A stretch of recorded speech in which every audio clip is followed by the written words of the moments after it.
Ladies and gentlemen, lads and girls, friends and rivals alike, gather round. You're here because you think you know the game of life. You think you know what it takes to live, to prosper, to make it to the top of this nasty world. But what if I told you you're wrong? What if I told you everything you've ever believed, every rule you've ever obeyed, every smile you've ever faked is nothing more than a ruse? A joke put on you by society to keep you in line. What if I told you that monarchs don't play by those rules? You see, people assume monarchs sit on their thrones, all magnificent, all powerful, born into their power. They believe monarchs reign because they've been selected, destined for greatness, fated to be more than the rest of the pitiful multitude. But that's where they're wrong. A king doesn't sit on his throne because someone handed it to him. No. A king claims his throne because he thinks differently. He views the world in a manner that no one else does. He doesn't seek for permission, he grabs what's his. He doesn't beg for compassion, doesn't live by their code, doesn't waste time seeking approval. Let me tell you something about life. It's chaos. Beneath the thin veneer of civilization, beneath the cheerful faces and the handshakes, is a forest. And in this jungle, you either eat or get devoured. A king doesn't just survive the jungle. A king understands it. He thrives in it. And to achieve that, you've got to think like a king. You've got to embrace the turmoil. You have to learn that the world isn't fair, that the rules don't matter, that the game is rigged, and the only way to win is to invent your own rules. Step 1. Stop caring about their expectations. Think for a second. Whose expectations are you living for? Society? Your family? Your friends? Everyone has a lovely little box they want to shove you in. They want you to play nice, keep your head down, follow the rules, and someday you'll get your reward, right? Wrong. Kings don't live for the expectations of others. Kings don't care about fitting in, about playing nice, or making sure everyone likes them. Do you think when a lion breaks apart its victim, it's bothered about the prey's feelings? Does it worry about being polite? No. A ruler has no time for such things. A ruler sees the world for what it is. A violent arena where the strong take and the weak give. The first step to thinking like a king is to quit giving a damn about what they think. Their approbation means nothing. Their judgment is useless. If you want to govern, if you want to ascend above the cacophony, you've got to shed their chains. You must know that no one else is responsible for your fate but you. Expectations are the prisons that others build for you. But a king? Oh, a monarch enters inside those prisons and laughs. He rips them down brick by brick because the only expectations that matter are the ones he sets for himself. Step 2. Own your chaos. Most individuals fear turmoil. They want their lives nice and ordered, predictable. They desire stability, comfort, predictability. But let me tell you something, folks, chaos is the actual king. The world is unpredictable, chaotic, and dirty. And the ones who succeed aren't the ones who run from the madness. They're the ones who thrive in it. Kings are masters of chaos. They don't flinch when things go off the rails. Oh no, they laugh.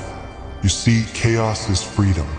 When you embrace the unpredictability, when you let go of the need to control everything, suddenly the world opens up to you in ways you've never imagined. The chains come off. The fear passes. You become unstoppable because you've recognized there's nothing to lose. A king doesn't fear when the world around him falls apart because he understands that chaos is where he reigns supreme. Where others perceive barriers, a king sees possibilities. Unpredictability, that's your best weapon. People can't defend against something they don't grasp. And in a society where everyone is trying to fit in, attempting to maintain order, the one who lives in disorder soars above them all. Step 3. The game is rigged, so rig it yourself. The game of life. They urge you to work hard, follow the rules, play fair, and ultimately you'll be rewarded. But let me break it to you, the game was rigged from the start. Do you honestly believe the ones at the top got there by obeying the rules? No, my friends. The genuine kings know better. They know the regulations are meant to control the people, not to aid them. Kings alter the rules, bend them, break them. They create the game, not follow it. When you think like a king, you don't waste time whining about how the system is unfair. Of course, it's unjust. Of course, it's rigged against you. That's the point. But instead of moaning, instead of feeling like a victim, you take that information and use it to your advantage. A monarch realizes that the only way to win the game is to cease playing by their rules and start playing by his own. They want you to be predictable. They want you to follow the script, to be predictable, to be weak. But kings aren't predictable. Kings don't keep to the script. They write their own narrative.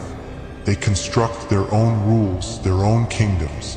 While everyone else is playing checkers, a king is playing chess, thinking 5 moves ahead, tugging the strings that no one else even thinks exist.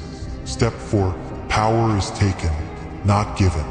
No one's going to gift you power on a silver platter. That's another one of society's little jokes. They want you to believe that if you just keep your head down, work hard, and wait patiently, you'll ultimately get your time. But here's the truth. Power is never given. It's seized. A king doesn't wait for permission to rule. He doesn't wait for someone to grant him authority. He takes it, and the world, it bows to him not because he asked respectfully, but because he demanded it. You've got to recognize that in this world, the only way to actually climb is by grasping power with both hands, unapologetically. The moment you stop waiting for permission and start demanding what's yours, the moment you recognize that power comes to those who dare to claim it, you'll be unstoppable.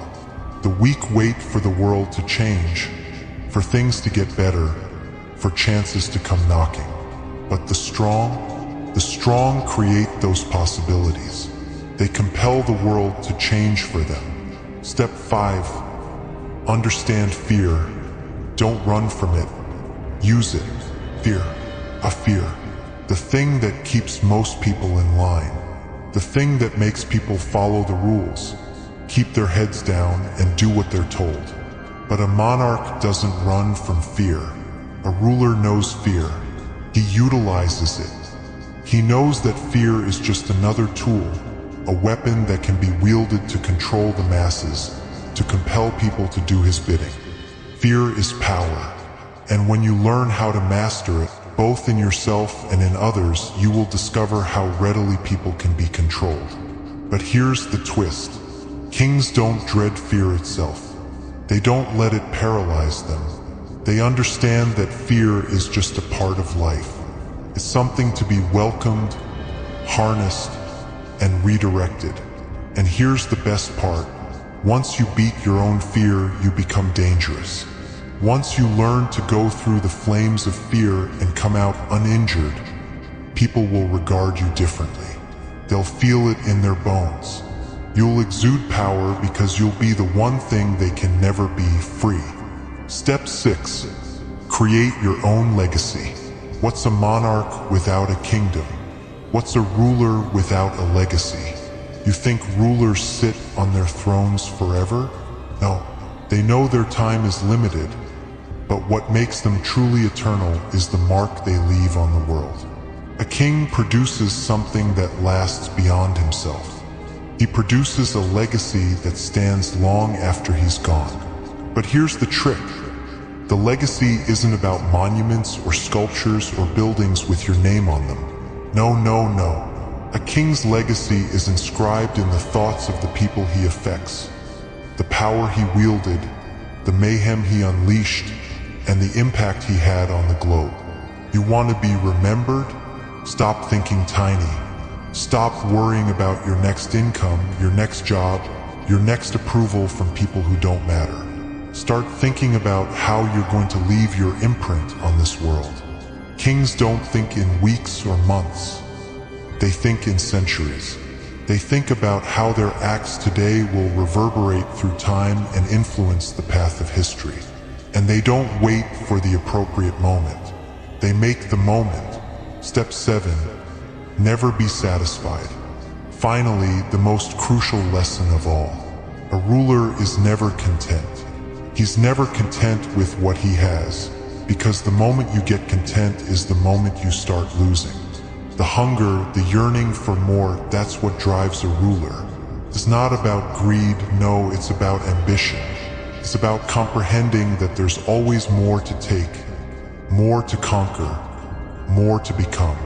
A monarch knows that the moment he sits back and rests on his laurels, someone else will be there to seize what's his. So he never stops. He never slows down. He's always looking ahead, always pushing forward, always hungry for more. And that, my friends, is why kings stay kings. So, do you still want to live like a pawn? Or are you ready to think like a king? Are you ready to quit playing by their rules and start setting your own? Because if you are, the world is yours for the taking. The turmoil is your playground. The game is your creation. And the throne? Well, that's for you to claim. Now go out there, my friends, and be the king.